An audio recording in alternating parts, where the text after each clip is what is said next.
we go to the welfare system and we look at them and think they're not treating us right, and that adds to the depression. It adds to the stress at home, the stress with your partner, the stress with your kids. So that leads to ongoing depression. So a lot of our members are clinically depressed, yet they still have to go down and pay medical expenses because they were poisoned at work. Frustration and anger at judgment made by professionals in community. This is deflating self-esteem mana of the individual. Where to from here? We believe it's a welfare system based upon values of rangatiratanga, or respect for the individual. Treating him as a family member, whanaungatanga, knowing the individual, what he worked at moihuatanga, know his job, how come he acts like he does, how come he has irrational thoughts and irrational actions, why does he abuse alcohol? More appropriately, a timely medical diagnosis. This is a big one for us. We have doctors that are not up to speed with chemical sensitivity. We have Ministry of Health that have say that there is not enough evidence to show we have a problem. What we need is alternative, holistic medical solutions, culturally based Māori rongoa in conjunction with Western models. A system that does not break down the spirit of the wairua, of a person to a degree that they behave like a cog in this machine of welfare dependency.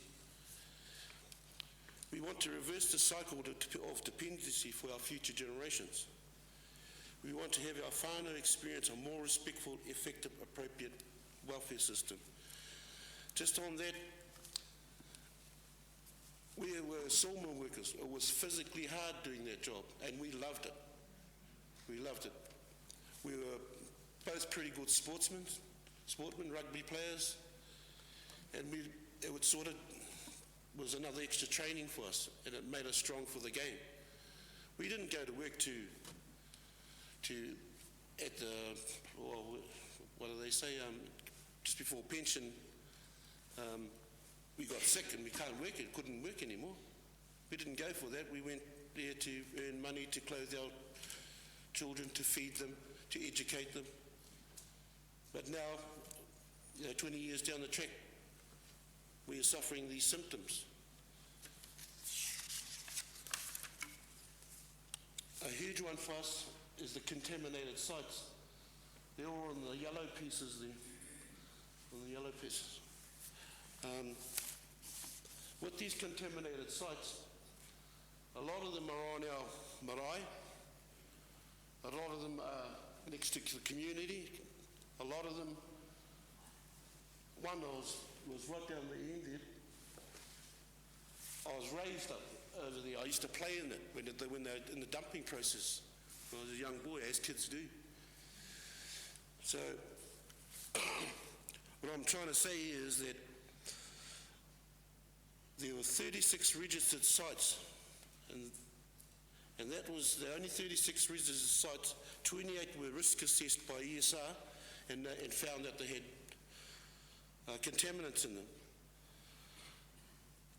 This was from 1966 to 2010, those 36 were found.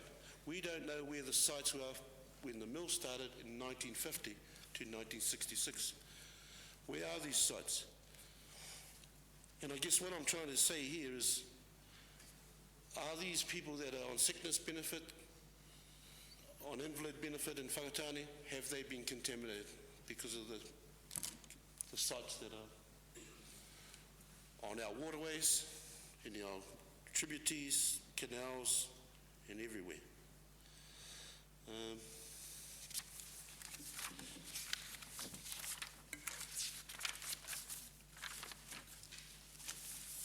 And just in closing, I'd like to say a short whakatauki. E hara taku toa, he tō taki tahi, i ngāri taki tō, he tō taki tini, which simply means fosters unity, participation by all, recognises skills and expertise that will contribute to the common goal. Thank you very much.